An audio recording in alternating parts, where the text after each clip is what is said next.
Hi guys, Nicola Chan here talking about my EMDR journey. I feel like one of the most important things to bring up, which I haven't actually brought up so far, is about your awareness. Because obviously we are aware of certain traumas we have. In fact, some of them you're not even. Some of them you're not. You would be aware of traumas that brought you to your EMDR session, right? You'll be aware of something, otherwise you wouldn't be having EMDR in the first place. Yeah?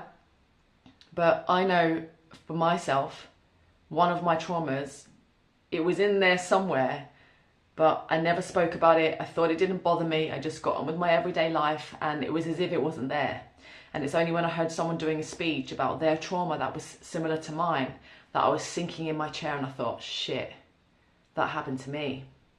And it's because I was having empathy for this other person. I felt her pain and then I reminded myself of my own.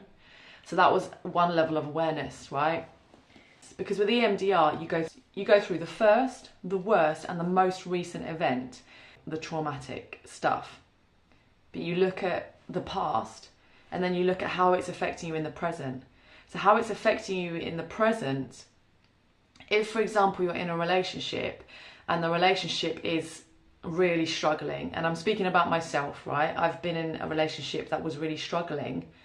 I can only bring to my sessions what I'm aware of, right? I can only bring the things that were bothering me. And in a relationship, you're most likely to point the finger at someone else and say, I wish they'd change this, I wish they'd do that, and then everything would be fine, right? Because or some of the things they're doing might be triggering us. And if we're triggered, we can go, all right, this triggering feeling that I have, I'm going to take that to my sessions and I'm going to work on that so I'm not triggered anymore. Because obviously a trigger is only because of the past and because of the trauma. So you deserve to be free of those triggers and you deserve to have a relationship where someone won't be triggering you, right? But the awareness side of things is the other person in the relationship is having an experience of being with you. Right? What is it like to be in a relationship with you? I remember when I was single and I was going on dates and I thought about, should I give this person feedback? Because some of those things are red flags right from day one, and this person will never find someone to be in a relationship with them unless that person is as fucked up as they are. Right? So one person I did give them feedback because they were saying loads of things about their ex-baby mother. As a woman, I was like, and I'm also a mum. So I thought, you shouldn't be saying bad things about your child's mum, you know, especially not on a date. So I told him about it. I just thought, why not give someone feedback? I decided afterwards that there was no point, and now I realise why nobody does, because what is the point, right? You're never going to see that person again. Why am I trying to fix and change everybody and help everybody else? Just stay in my lane and focus on my own stuff, right? So I didn't do that anymore. But hearing someone else's side of a relationship, especially after it's broken up, right? So I've had a relationship break up just recently and I've had feedback about all the things that I've done. And although they're, you know, hurtful and you did this, you did that, right? And it came from a place of hurt, that's fine, right? I may have reactive and defensive responses to that, but I've chosen not to because I want to be a better person, right? And when someone's angry, although it might be a heightened thing that they're saying, it might come with spiteful words, right? It's their truth. It's that person's truth. And that is the experience that someone has had of being in a relationship with me. So if I want to be self-aware, I need to understand how people are experiencing me.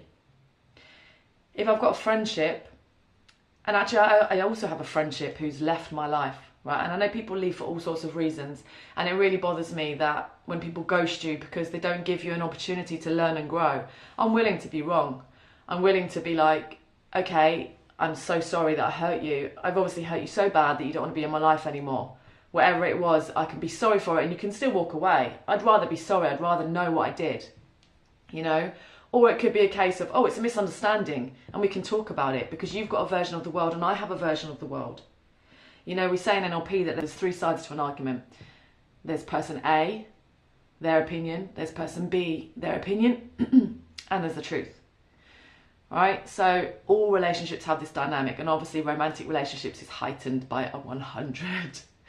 Yeah, but I have this situation with friendships, and I would love it if the friends would come and speak to me and just have an adult conversation and say, look, it's not worked out because of blah, blah, blah, and I want to walk on. Fair enough. Or you did this, and it's something that I can work on and I can change.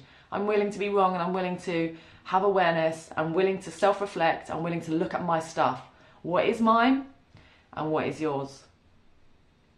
So going back to EMDR and your awareness, you're actually only going to get help with the things that you're aware of. So if you don't take other people's experiences into account, you may not heal those things. You may heal the deep childhood trauma, the things that are causing you PTSD, the things that are causing you to feel like the fire alarm's gone off in your body because you think there's a fire and there isn't, because one time when you were a child there was a fire, and it makes total sense that your body's reacting and you're behaving in certain ways because of that. And that's the awareness you bring to the table. I respond this way and I'm aware that it came from that. What happens when you're responding certain ways that you're not even aware of? That's where we've got to look at what is the feedback that the world is giving us.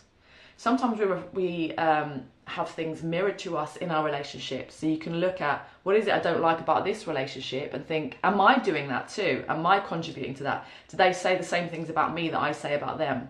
And start to look at yourself and think, is that mine? Is that something I can take to the therapist? I'm willing to try it on.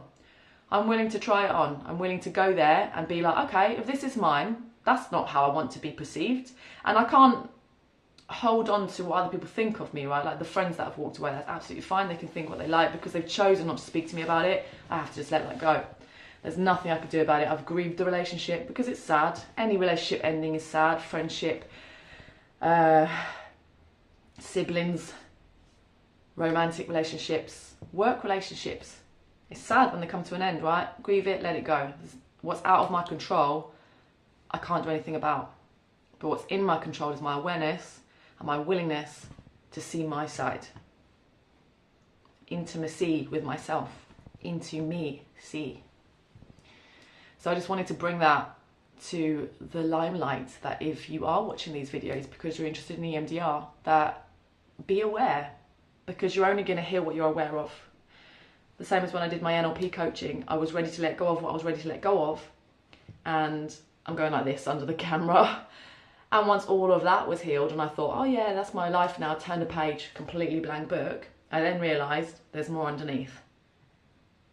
And when you've had any experience where you've realised there's things that I didn't know, just imagine how many more things you don't know right now, because you only know what you know. And are you willing to be wrong and have a fulfilling, empowered life? Or do you need to be right and perhaps be alone? On that note, as I always say, if you don't go within, you go without. Bye for now.